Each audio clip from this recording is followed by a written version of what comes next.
Medical professionals of Reddit, have you ever had a patient so lacking in common sense you wondered how they made it this far? If so, what is your story? From r/Ask Reddit. Part 1. There is a reason the instructions for prescription suppositories say unwrap and insert and not just insert. I'm a pharmacist. One evening shift I was working a relief shift, not my usual pharmacy. A man comes in looking distressed. Man, I had sexual relations with a woman I do not intend to pursue a long-term relationship with. Yes. He said it just like that. Me, okay. I'm assuming there was an accident or it was unprotected. How long ago did it happen? Man, last night, at 7 p.m. on the couch. Whoa TMI, I just need to know approximate time to know if Plan B will work. O.O. Me, we have this medication called Plan B, and since the incident happened within 72 hours. Man, oh yes, I got that for her already yesterday right after we finished. We want to know if there is anything we can do to know if she is pregnant now. Me, unfortunately not. She'll have to wait 3 weeks or so to see if she gets her period. And if she doesn't, then she can do a pregnancy test then. Theoretically you could do a blood test for faster results, but that would also not be until a couple of weeks. At least. Man, we're just really anxious because she really doesn't want to be pregnant. Is there anything that she can take to prevent the pregnancy? Any multivitamin? Minerals? Food? Me, she's already taken it, which was the Plan B. There are some other options but those are prescriptions. And no, there are no over-the-counter products she can take. Man, what about me? Is there anything I can take now to prevent the pregnancy? Any multivitamins or minerals? Me, no sir. There isn't anything you can take now. 73 here, former clinical microbiologist, long ago. Still, I found myself all over the clinical lab at times, not just infectious disease. So, one day, this 20-something guy, wife and mom in tow, walks in with a paper request for semen analysis. Pre-computer era. Okay, not the most comfortable encounter, but I'm a professional and did this drill many times. He had not been briefed by the doc and had no idea how establishing infertility in males was done. Well, okay, a challenge, then. I took him aside and, using standard medical terminology, told him how a diagnosis is made and what he needed to do to provide a specimen. He couldn't/wouldn't believe that I was asking him to masturbate into that container. Astonished. Then he played dumb, as if the word was unfamiliar to him. We looped through the medical terms and procedure again, and I eventually resorted to every word I knew to describe the act. It was like a George Carlin bit. A half hour later, he emerged from the toilet with 2 inches of urine in the cup. God almighty. The report went back. Patient provided improper specimen. Paramedic. Elderly woman complains that her mouth is dry and she felt a bit dizzy climbing the stairs earlier. Go through the whole rigmarole of getting a medical history, vitals. More detail on symptoms. Ask her what she's had to drink today. A cup of tea, 10 hours ago. Any water? No. Guess what fixed it within 5 minutes? Physical therapist, had a patient with neck pain and spasms, also complained of anxiety and heart palpitations. Asked about caffeine intake and patient revealed drinking an average on 15 to 20 cups of coffee daily. Had a buddy who was an EMT, he was called out to a location for a gunshot wound. Apparently what happened is a father was mowing his lawn when he accidentally touched part of the mower near the engine and burned his hand. He got mad at the lawnmower, pulled out his pistol, and shot it. The bullet ricocheted and hit his son in the leg. Rural ER doc here, 35-year-old female walks in with right-sided jaw/neck swelling. I think it happened because I ate some meat yesterday that my body is reacting to. 10 minutes later, oh yeah. And I accidentally swallowed a bee and it stung me in my mouth right before this happened. Sorry, I forgot to mention that.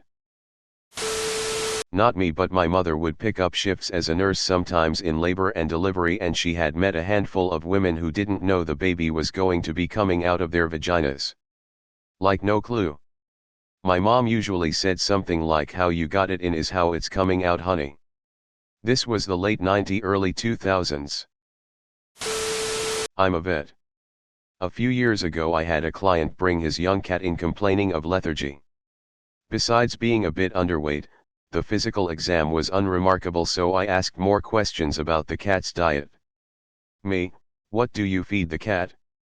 Owner, online trendy raw food brand. Me, how is his appetite? Does he finish what you feed him? Owner, yes, he always eats everything. Me, how much do you feed him? Owner, 1/2 cup. Me, once or twice daily. Owner, once every 3 or 4 days. Me, you only feed your cat twice a week? Owner, I believe in a more natural feeding approach, and based on my research that's how often cats eat in the wild. This owner was slowly starving his cat to death based on some cockamamie idea he'd made up watching National Geographic. I had to explain to him that domestic cats are not tigers. And that small wild cats eat 10 to 20 small meals daily. Surprise, surprise, the cat's lethargy and weight improved with regular feeding. I'm in the ER. So many stories. The one that left me dumbfounded was a woman was brought in by her sister for pelvic cramps. Amenorrhea for 3 months. Lo and behold, she's pregnant. Sister informs me that she sleeps with the Brazilian construction workers building the condo complex next door.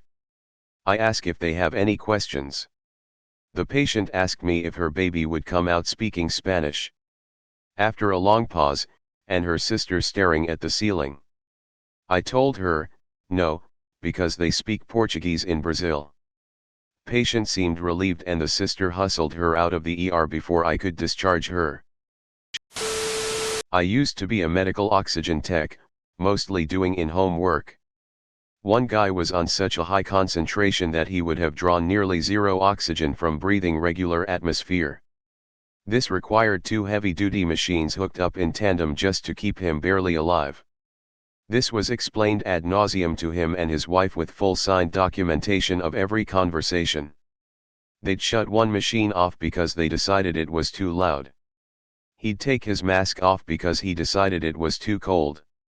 She would unplug the hose if she decided it was in the way.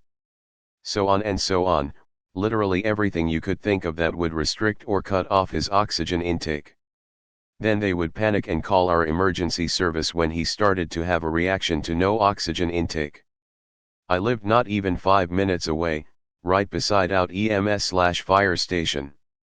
And the call would always come to me to fix the machines at random times of the day and night. 3 to 7 days a week.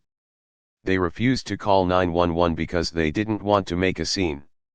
This went on for ages, well over 18 months, until he was having trouble sleeping one night and shut the machines off before going back to bed. It's been years and I still see the wife around town. She always glares at me as if I'm the one who killed him. Saw a chart once where a person came in for a burn to their eye. They told the DR they read online that warm milk in the eye can help with irritation and their eyes were irritated. So they boiled milk and then poured it in their eye. Burned it all. Optometrist here. If I had a nickel for every time someone said they use urine for eye drops, I would have 10 cents. Which is not a lot, but it's weird that it happened twice. Had a patient come in for facial burns because he smoked while wearing his oxygen, twice, in the same week. Not me, but my wife, who is a vet, had a client who got mad at her because he didn't realize that once he neutered his dog that he wouldn't be able to breed it. This happened in med school on my OB/GYN rotation. Patient, who's the baby gonna look like? Me, What do you mean? Patient, well, is it gonna look like the dude who got me pregnant or the guy who's been nutting in me the last few months? Me, utterly speechless. The baby should look like the people who conceived it. This person is now a parent. Asterisk edit, fixed a typo. Lady brings her baby into the ER with a rectal temp of 103. Kid's tatchy as HLL and looks like SHT. Refuses all medications. Says she doesn't believe in them and wonders why her herbal tea, she brought a jug of it, isn't working. Wants us to just check her out. Thinks a children's emergency room just checks them out. Try to explain why the kid needs an NSAID. Keeps refusing. Says she doesn't know what's in it. I bring up that fact she had her kid in a hospital. And that she recovered medication herself, for epidural, etc. Doesn't budge. Only concerned for herself, told her that when the kid has a seizure or goes unresponsive and you call 911. You can expect the medics to give the kid everything it needs regardless of whether you like it or not. Only when the doc threatened to contact social services for child endangerment and abuse did she start to listen. For like 5 whole seconds. Left against medical advice. People like this exist and breed. Had an adult male patient who needed a Foley catheter. His mother was in the room, and they both lived together in the backwoods of TN. I informed them both of the order for a catheter, how it works, and why it was needed. His mother stated, well, he's still a virgin and I'm not sure I'm comfortable with his virginity being taken in a hospital. So, you're lactose intolerant? Yes. And you knew this before? Yes. And you drank a milkshake? Yes. What size?